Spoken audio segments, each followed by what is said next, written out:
Pour échapper à l'existence monotone de leur petite ville, sur la rive ouest du Mississippi, nos jeunes amis Tom et Huck ont décidé de se lancer dans de nouvelles aventures et de se faire chercheurs de trésors. Or, ils savent que Joe l'Indien, qui est la terreur du pays, et son complice Windy ont caché 2 sacoches pleines de pièces d'or dans les parages.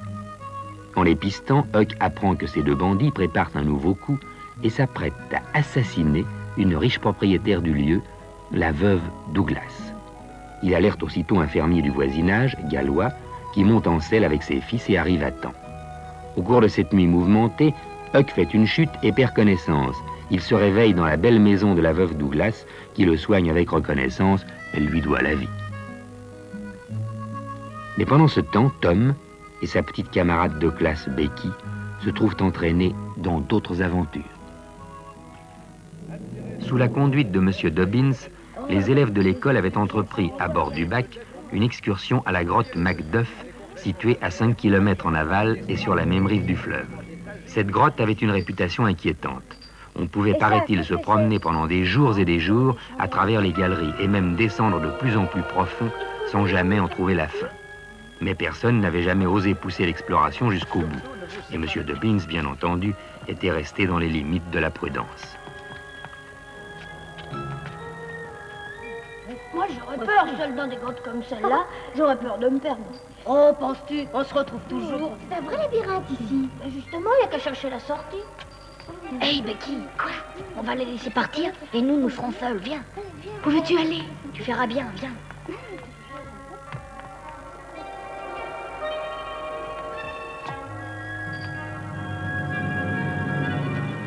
Allez, viens, n'aie pas peur.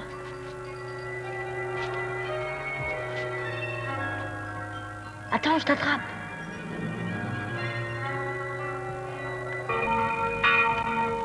Le dimanche matin, une mauvaise nouvelle parcourut la ville comme une traînée de poudre. Tom Sawyer et Becky Thatcher n'étaient pas revenus avec les autres. Comme ils avaient eu l'intention d'aller passer la nuit chez les amis des Thatcher, on ne fit d'abord pas attention à leur absence. Mais quand on apprit qu'ils ne s'étaient pas présentés chez les amis en question, tout le pays fut sur pied. Sans doute, les disparus étaient-ils restés dans la grotte et s'y étaient-ils perdus. On sella les chevaux, on équipa les embarcations, on fit sortir le bac à nouveau, et moins d'1 heure plus tard, la moitié de la population fut en route. La grotte Macduff était un immense labyrinthe, ou plus exactement une interminable suite de labyrinthes succédant les uns aux autres. Ce qui rendait les recherches encore plus difficiles, c'est que les appels, les cris, les coups de feu se répercutaient en écho dans toutes les directions, brouillant ainsi les pistes.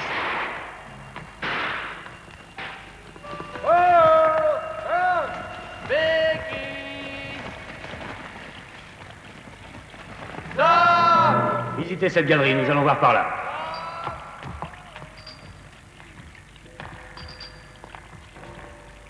Tom! Oh!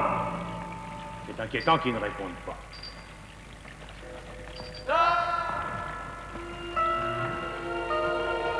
Oh!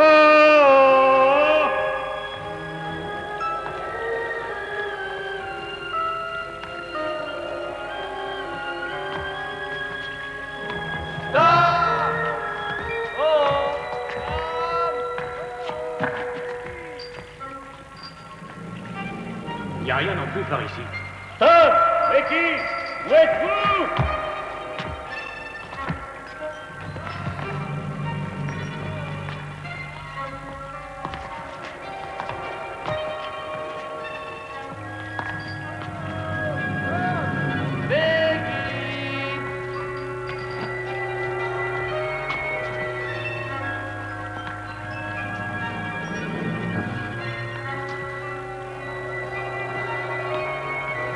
Regardez. Le ruban de Becky. Nous sommes sur la bonne piste. Par ici, suivez-nous. Pourquoi avaient-ils tracé leur nom à la suite chandelle? Par jeu, probablement.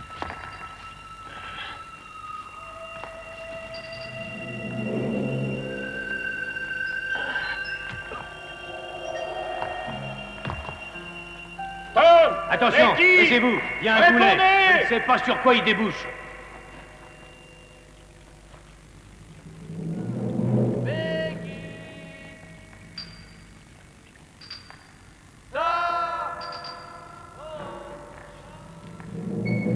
entrait dans l'inconnu.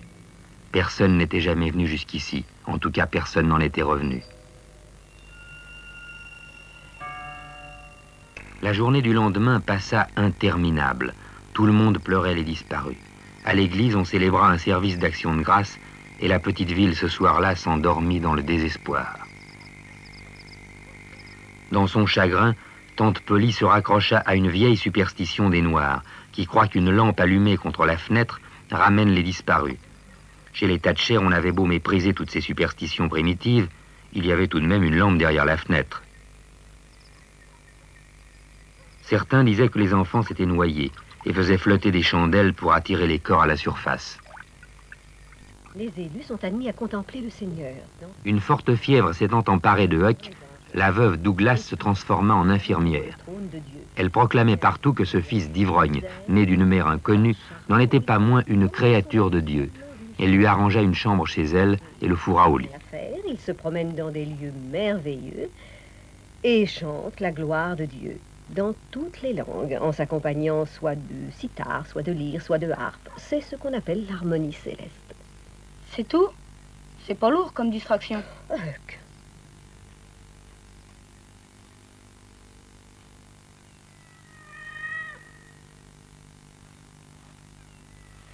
C'est lui, ça. Tom! Tommy! Tom! Mais que fais-tu? Tom! Oh. Allons, recouche-toi, mon petit, recouche-toi.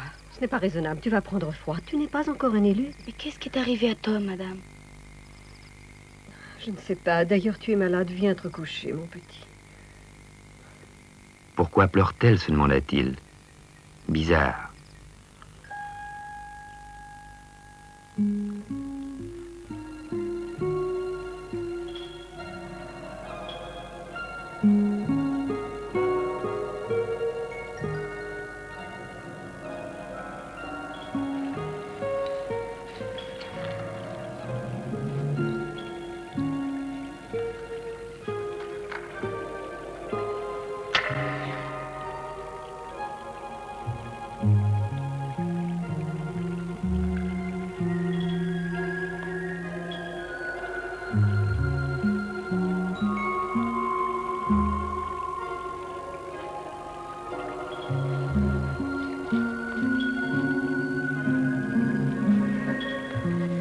Tu crois qu'il fait nuit dehors ou bien jour? On nous cherche sûrement. C'est peut-être déjà jeudi ou vendredi, qu'en penses-tu? Becky... Écoute, Becky, écoute-moi bien. Si nous avons trouvé ici des chandelles et des torches, c'est que quelqu'un les a apportées. Donc il y a quelqu'un qui connaît le chemin. Regarde, là. T'es tout de même pas venu là tout seul? Mais je comprends pas. S'ils connaissent vraiment le chemin, pourquoi est-ce qu'ils nous ont pas trouvés? Qu'est-ce que tu veux? Ils cherchent. Ils finiront bien par tomber sur nous. Il faut comprendre les choses. Je suis bête, tu sais, Tom. Parce que j'ai faim, peut-être. Attends.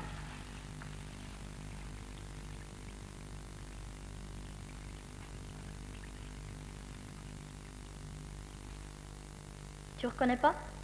C'est les restes du gâteau de pique-nique. Dommage qu'il y en a presque plus. Viens, ouvre la main. Non, garde-en. Ah, je te demande pardon, Tom.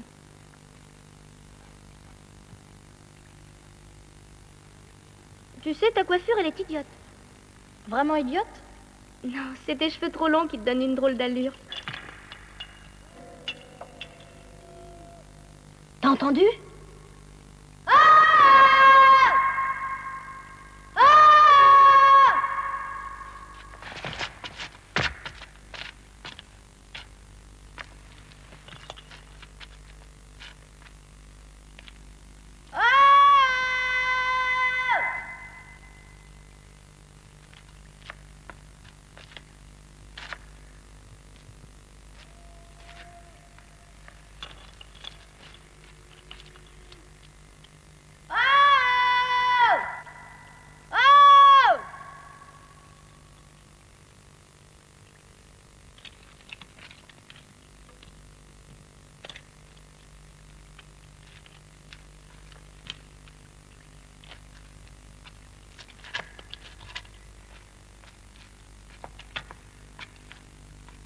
Écoute, Becky, Tu vois, tu vas rester ici, et moi j'allume une torche, et j'avance droit dans ce couloir. Tout droit, sans tourner ni à gauche, ni à droite. Comme ça, rien ne pourra arriver, et je retrouverai mon chemin. Oh non, Tom. Si, Becky, il le faut. T'as de la lumière ici, et il n'y a pas de souris ici. D'ailleurs, elle ne trouverait rien à grignoter. Si, les chandelles. Elles en mangent, hein? Tiens, mais oui, j'y avais pas pensé. Ça y est, on est sauvés. Dans tous les bouquins, tu trouves des récits de ce genre. Quand ils n'ont plus rien, ils mangent des chandelles. Et l'eau, c'est pas ça qui nous manque. Et quand il n'y en a pas? Oh, quand il n'y a vraiment rien d'autre. À quoi penses-tu? Je voudrais tellement savoir s'il fait nuit dehors ou s'il fait jour.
Profitant de l'accident de Joe, qui s'est heurté et s'est blessé avec sa torche, Tom s'enfuit sans laisser de traces par un trou trop petit pour les adultes.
Qu'est-ce qui se passe? Je sors de la grotte Macduff.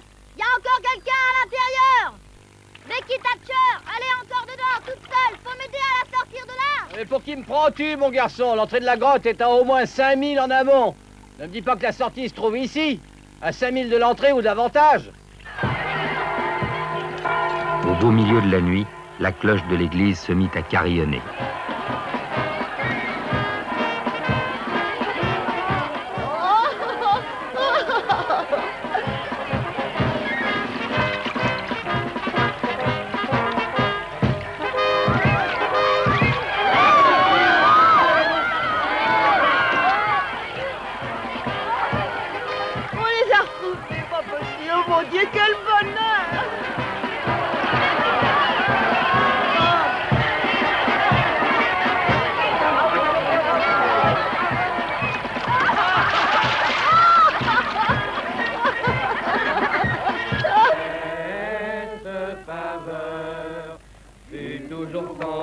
Tandis que les rescapés à bout de force dormaient comme des souches, la petite ville vivait une nuit merveilleuse. Alors on va voter. Salut tout le monde.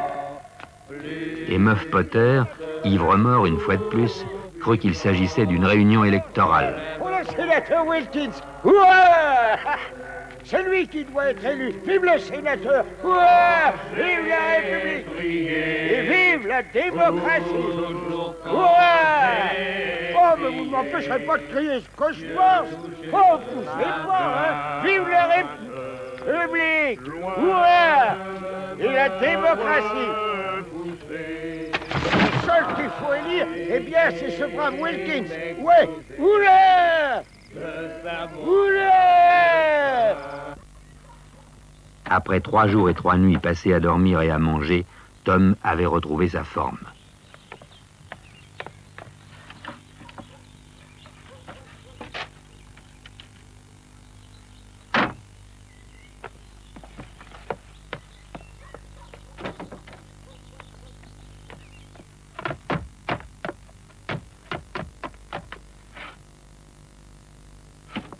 Mais qu'est-ce que tu fais, Tom? Qu'est-ce que tu cherches? Moi? Oui, qu'est-ce que tu cherches? Ça te regarde?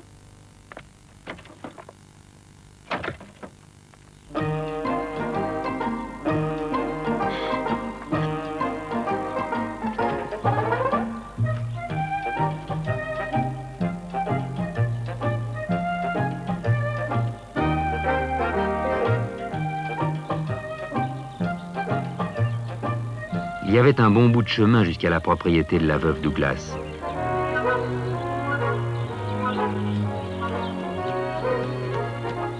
Le cocher était un esclave de la ferme Douglas, mais le jeune homme élégant, qui ça pouvait-il être?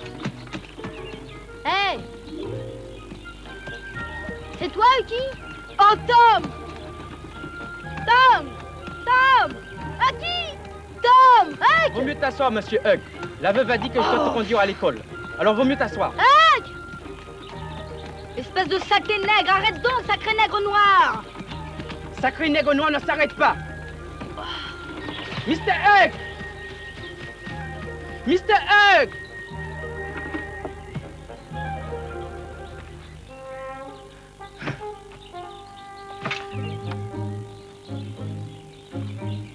Sacrée créature.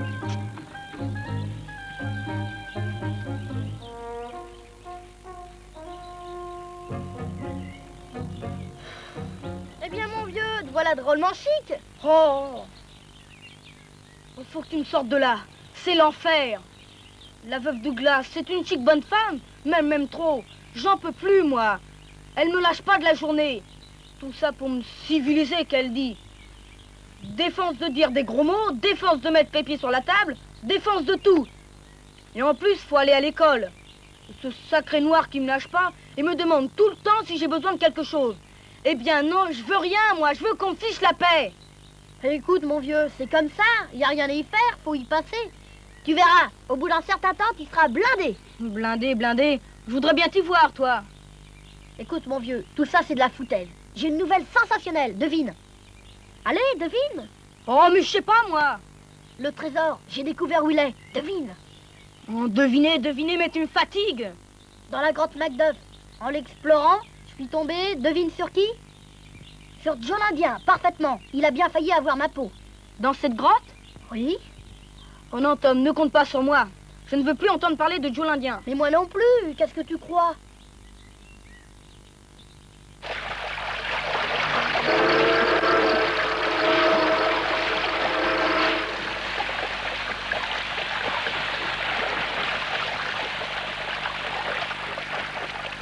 Pendant 15 jours, Tom et Huck se tinrent tranquilles. D'ailleurs, Tom était si plein de sa propre gloire qu'il ne pensait à rien d'autre. Le juge Thatcher avait même déclaré en public que le garçon qui avait réussi à sauver sa fille était un sujet exceptionnel. Il promit de faire en sorte qu'il puisse aller à l'université et exprima l'espoir qu'il deviendrait un jour le plus grand avocat des États-Unis. Tom? Bonjour, monsieur. Alors, Tom, te voilà devenu le héros du jour? l'explorateur des mondes souterrains. Je parie que t'as envie de recommencer. Mon Dieu, oui, assez. Ah oui, je m'en doutais. Aussi, nous avons pris nos précautions.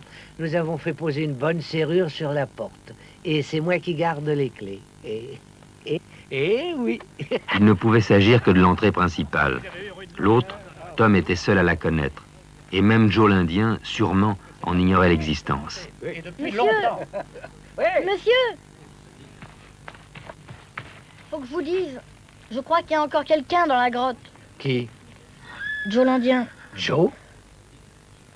C'est insensé.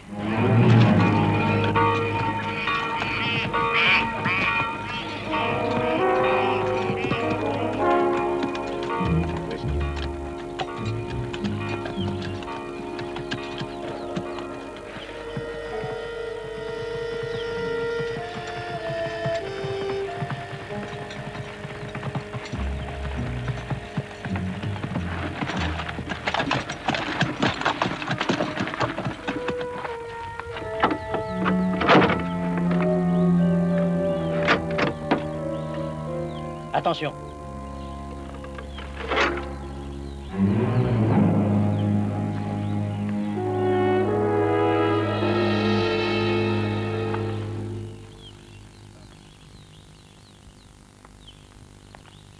Joe l'Indien était là, mort, mort de faim. Il le contemplait, muet de stupeur, mais aussi merveilleusement soulagé.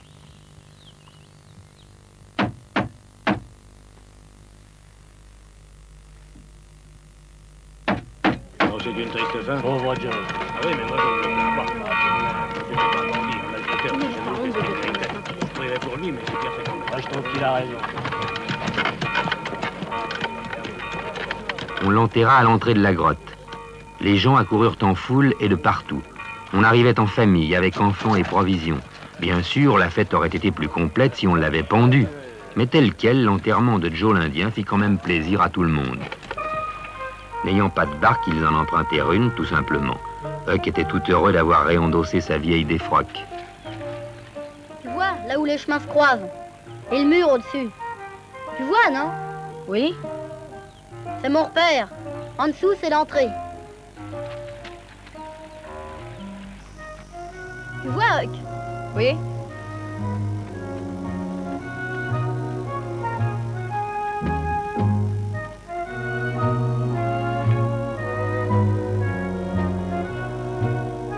Tu vois? T'es à peine à 10 mètres du trou par où je suis sorti. Cherche un peu pour voir si tu trouves. Là-bas. Je te dis, c'est l'entrée la plus secrète de toute l'Amérique. Je dis à personne par où je suis sorti. On ne sait jamais, une entrée secrète, ça peut toujours servir.